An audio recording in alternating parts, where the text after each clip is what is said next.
I don't stream from my phone. I never do. I don't know how this thing works. But we're gonna figure it out together, but anyway, here we go. Now, this happened in my senior year of high school when I was 17 years old, about to This turn long 18. I'm a 5'3", 90-pound female who, from a very early age, has been lusted over by much older at men. 5'3"? So by 17 years old, I had been experiencing it for 6 years now. So by that age, I was already very used to the really creepy gazes that I would randomly receive out in public. But Mr. B, he always gave me more than just a gaze. Though I moved around often and went to very many different schools, Mr. B was the first teacher I had who gave me the creeps on a daily basis. I had a sub or two in the past sneak glances at me, or even one who gave me his number, but I never saw them again. With Mr. B, however, it was a daily thrill of anxiety as I always wondered what was next, and as you'll see, it would eventually progress beyond school. I had Mr. B first period, and as a senior who had chosen it as a science elective, I was definitely relaxed and I enjoyed talking to my friends often throughout class. As I said, it was supposed to be an elective science class, but he would often ramble off the entire class periods into his specific political and religious views, or just play an unrelated war movie as he had talked to me and my group of friends. Imagine walking into a room and facing 12 o'clock at Mr. B facing towards the door, while the rest of the seats are in front of him facing 3 o'clock. The flag was at like 10 o'clock, so when we did the pledge, we had to stand up and turn around. That'll become relevant later.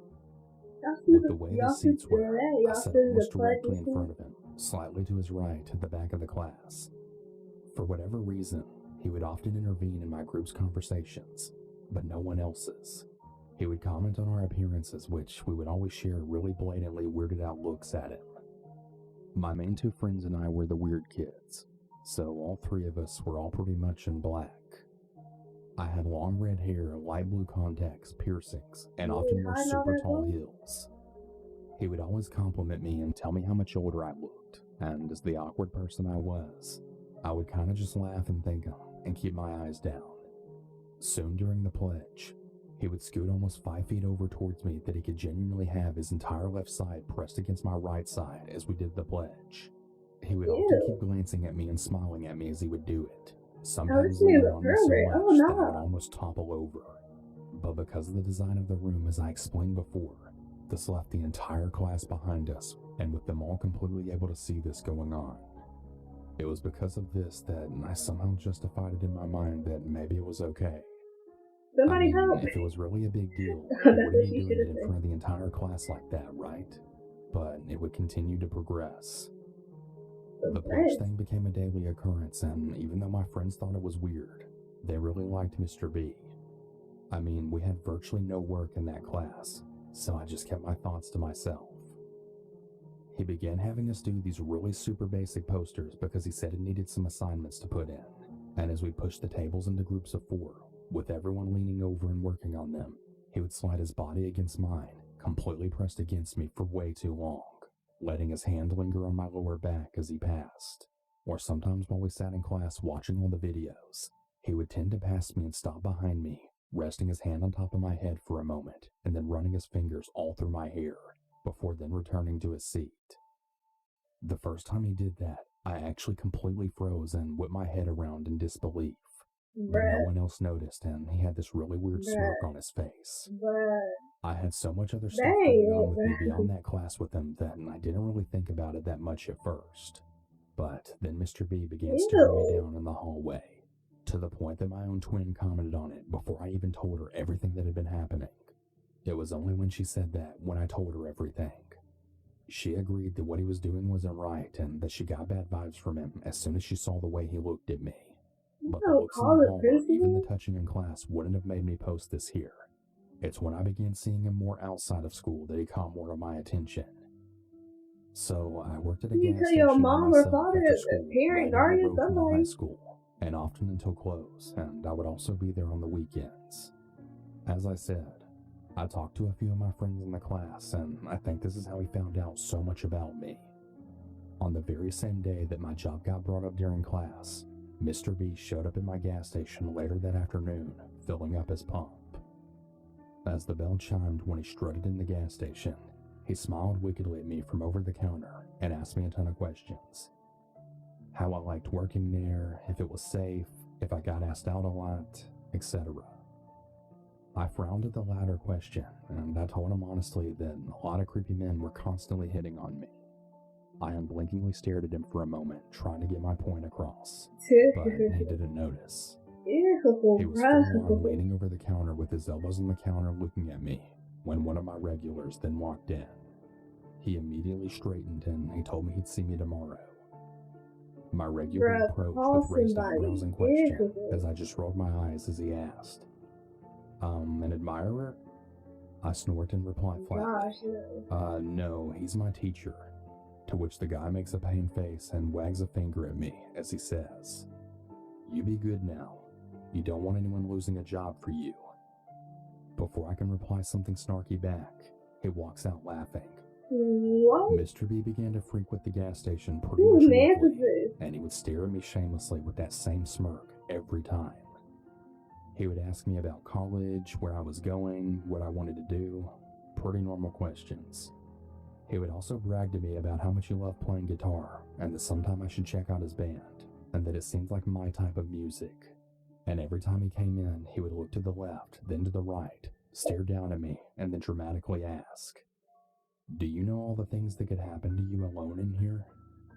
I would assure him that I was safe and that I had a baseball bat and a panic button, to which he'd just shake his head and then say, time out, no, time out, no. First, no, no.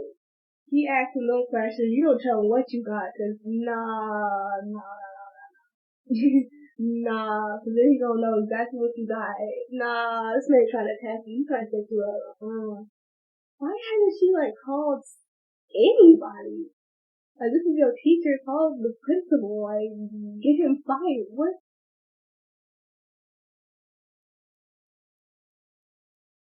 You didn't tell your parent, guardian, somebody. This man is following you at your job talking about, I got a band and you should check us out, and huh? Nah, bro, you gotta try to take me to the back and do who knows what to me. Oh, nah. Nah. This is why you carry pepper spray, a taser, something. Nah, bro. He gonna come back and try to get you now. That wouldn't stop me if I really wanted someone. He would come so frequently that at one point during the weekend, one evening my stepmother was there, unbeknownst to him, and he then came in and said something like, do you know just how much trouble a girl like you could cause a grown man? And then referencing the song playing on the radio, he added, you make a grown man cry. To which my stepmother stepped out of the back and snapped, excuse me? What does my daughter do to grown men? To which he paled and stumbled over his words, apologizing, and said that she misheard him, and without further explanation, he then left, giving me a look. My stepmother badgered me about it until I explained that he was one of my teachers, and she got a really serious look, then asking, really, Vic? Your teachers too? To which I quickly said back, I don't know what to tell you. He's the only one who hits on me, and the topic was dropped from there. When Monday came, Mr. B had asked me if that was really my stepmom, to which I then said yes, and he laughed and said out loud enough for the whole class to hear. Not a great first impression, I have to admit. Things just continued to progress throughout the year.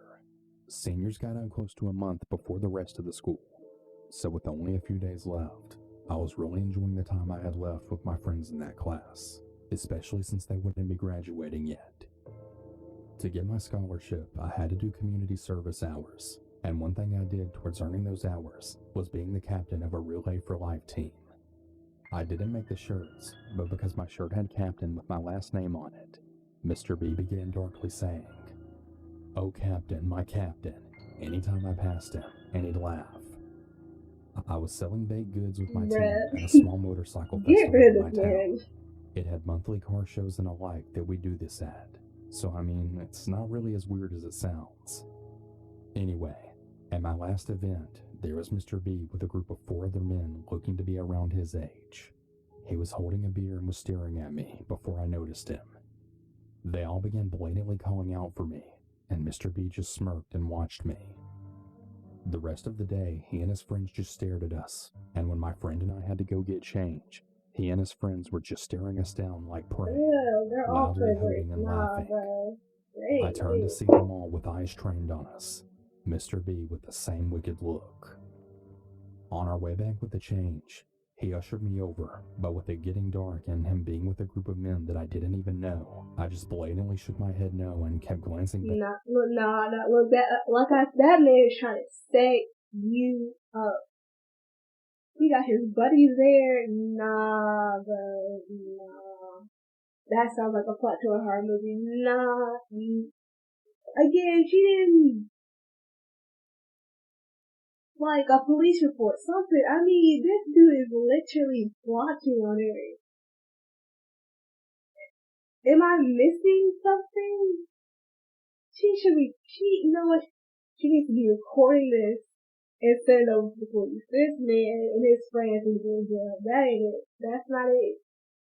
Back as I headed back to my stand. Don't get caught up. I could hear them all laughing so hard at that. It was finally my last day of high school a few days later, so I was really elated to finally be free. I'm going through my shift after my last day of class on autopilot when I then hear the sound of a motorcycle engine.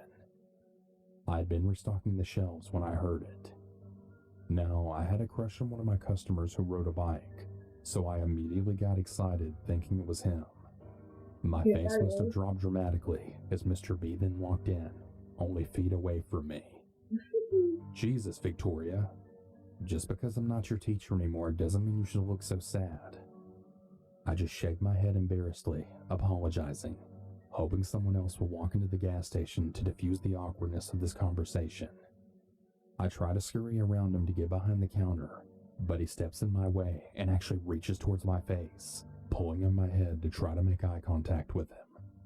I step backwards, almost falling into the shelving as I do. Mr. B instantly stumbles forward and practically knocks me over, pretending to catch his balance as he grips me and holds me to him. Nah. He holds me there for a moment as I push away, trying to get him off. Mr. B is easily almost a foot taller than me, and he then smiles down at me, then saying, "Not so tough without those killer heels on, huh, little girl?" It's when he asks that I can practically see unsurety of what to do next across his face. Like, what are we He doing? pulls me back and studies me, and as cowardly as it sounds, I'm frozen in place, unable to pull away. No. He moves his hands from my wrist up to my shoulders, and then lightly shaking me and whispering, "Really bad things will happen to a girl like you in a situation like this." And with that, he lightly pushes me back, and I scurry back over to my counter. And after a really long silence of watching me, he laughs and leans over the counter again, and finally orders $1.69 worth of gas onto a pump, even though he's not even pulled up to it. And as I hand him the receipt, he holds onto my hand, not letting go. He then says, "My first name is Ryan. If you ever want to message me on Facebook, we could listen to music and have some fun. And you," he says, looking me up and down, "be safe, Captain Red. You never know what can happen." He laughs again and actually squeezes my go ahead and hand write that before down. You looking said out and Ryan? revving up his bike. He looks at me through the glass door and actually has the audacity to blow me a kiss. He never got the gas. I was really afraid that wouldn't be the last of him, but it was. He came off and on during the summer before I left, but I worked the evenings and we were so busy we actually had 2 people working at a time, so he never said anything provocative ever again. Looking back, I really wish I would have said something, but so many people liked him, and as I said before, he would make it seem okay by doing it in front of the class. He only focused his attention on me in that class, and I don't know why. I wasn't even the best looking girl in the class. I haven't been back to that area since I moved for college a few years ago, and I really don't know if I'll ever go back, because I met so many creepy people there. From what I've been told, he never went to that gas station again after I stopped working there. I know this doesn't sound that bad, but when it becomes something that I had to stress about every single day, and then seeing him randomly at work and elsewhere, it becomes unreal. So Mr. B, I really hope you never did that to anyone else. Please keep your hands to yourself. And seriously, I never ever want to see you again. You need to be in jail. You need to be in jail immediately. This happened in 2005. Hold up. Nah, that man needs to be in jail. That is not it. Golly. First of all, that first video was 13 minutes. Golly. That was a long video. Like, ew. That man is sick. That is a pervert. He needs to be arrested immediately. Don't go back to that man ever. Don't. No, that man is waiting on you. Nah, bro. Police report. Police report. Alright, it's the second video. Me and my older brother lived with our single mom. I was a freshman in high school and my brother a senior. We had a pretty normal life. Our mom made good money as a lawyer and me and my brother were happy. But one day, one of my mom's cases put our whole family in danger. My mom, being a lawyer, often prosecuted people in our city. In this case, she was prosecuting a man who had assaulted a woman. The man was found guilty and given 20 years in prison. Little did we know the son of this man went to me and my brother's high school. The family was very angry at my mother, especially the son, Kevin. He vowed to make my mom's life a living hell. Me and my brother knew nothing about this, though. Our mom never talked about her work with us, and threats are nothing new for lawyers, so no one thought anything of it. On the day it happened, it was like any other. I, being a shy and introverted girl, Oh, no, always y'all went to gotta the watch bathroom it. when no one else was using the stalls. You see his This face? was a mistake. Our school walls were actually made out of glass, so anyone in the classroom could see you walking through the hallway. I know I hate the idea as well. Who designed Kevin this must have school? seen me that day as I was walking to the bathroom. I was playing on my phone in one of the stalls when I heard the door crack open. Usually I'd brush it off as another girl who needed to fix her hair or use the bathroom. But this time, something felt off. A feeling of dread and fear welled up in me, and instinctively I pulled my feet up off the ground. They laughed and whispered my last name maliciously, and almost instantly I knew he was a boy, and almost Oh, instantly no, it got bro, worse. no. He started banging his hands in the stalls, slowly getting closer towards mine. Now absolutely terrified, my mind raced with horrific thoughts of what he would do to me. Blinded with fear, I made a horrible decision to run past him towards the door. I jumped out of the stall and sprinted as fast as I could. This unfortunately didn't work. He cut me off Bro. and pushed me into the tile floor. What I looked up to still haunts me to this day. Kevin standing above me, his face covered with a vicious smile. I stood up meekly and took a step back. What do you want? I managed to whimper out, my face now covered in tears. He didn't answer. He just took one intimidating step forward and pulled out a small knife. The Oh next my part was a bit god. of a blur. He said Oh. something about not screaming and tried to back Oh, me this up man against is the crazy wall. for real. Unfortunately for him, I kicked and screamed and punched, though I don't think it did much. I was a small, scrawny, 105-pound 14-year-old. Nah, I mean, look at that man. Look at that man. Nah, you need some. I don't think I can say what you should have on Twitch, but nah, bro. Nah, that man is still lady. You need a lot more power for that. Nah, that ain't it. She's in a school. Shouldn't, like, don't they have cameras? I don't think majority of schools have cameras. But I don't know. I would assume. Like, ain't nobody see him walking to the bathroom? Nobody? Nobody at all saw him walking to the bathroom.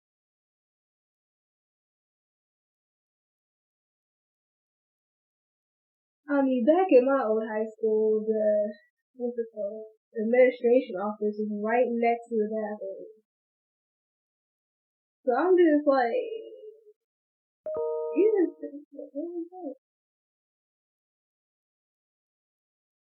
I don't know what that sound was, but it was not it.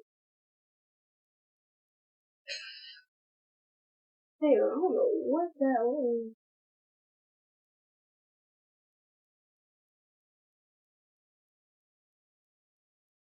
I don't know what that was, but it was not it. What was I talking about? Oh, the point. The point I was trying to make is she should have screamed. I don't know. She should have yelled. What is going on? What notification is that? Anyway, she should have screamed.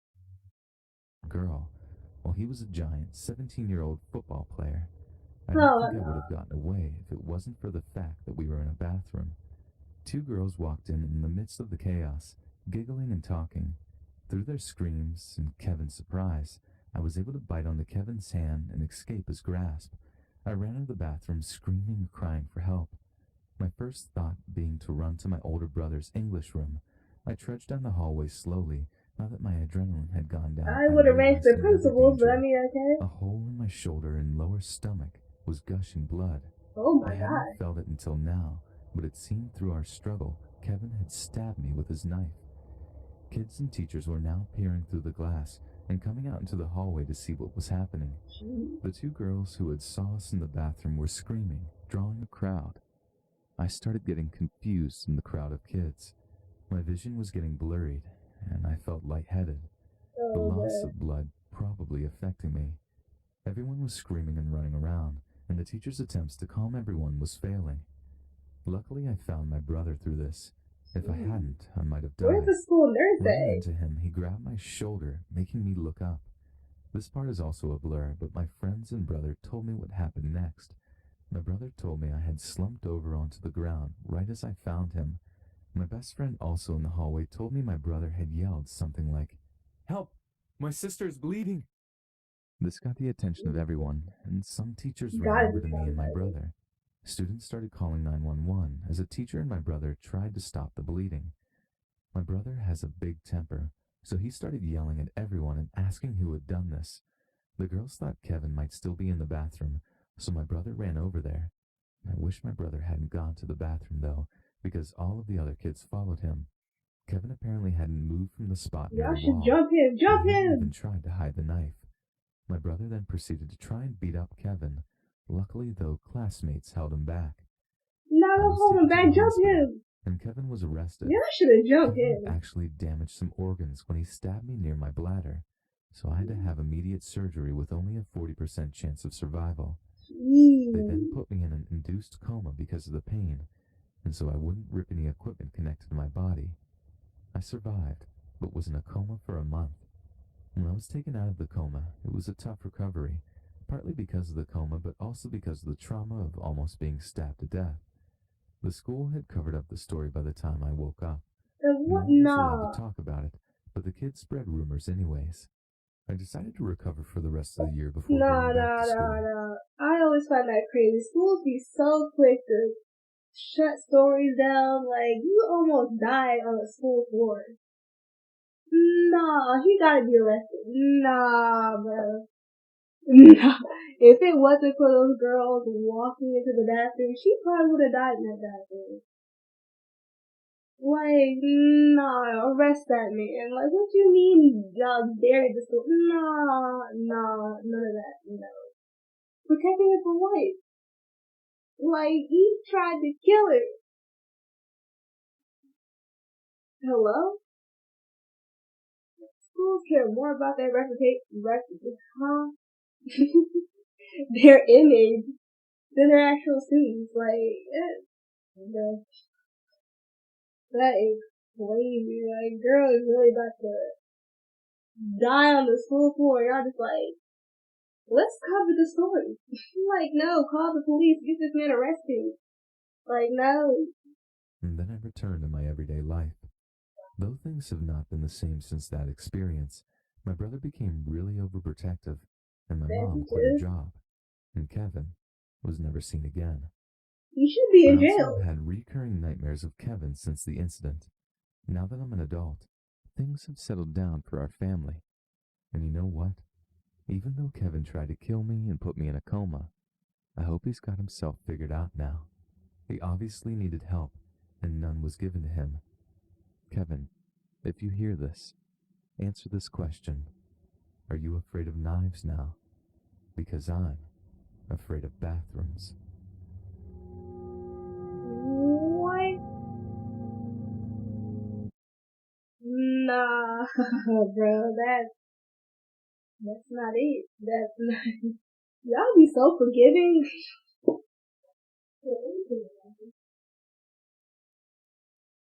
Y'all really be so forgiving for people. Like, it couldn't be me. It could not be me. You're not about to stab me up in the bathroom, and I'm just gonna be like, oh yeah, I forgive you. But didn't get that. Couldn't be me, because I'd be like, nah, arrest this man. Immediately arrest this man. And have me bleeding out the bathroom for it. Nah.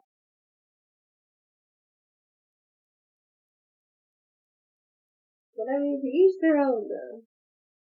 It definitely takes a lot to get somebody doing that to you.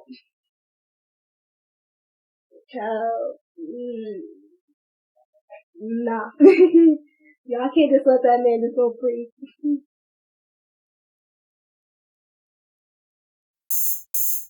Let's go, go, go, go, go, go, go, go, go, go, go, go, go, go, go. Let's go, go, go, go, go, go, go, go, go.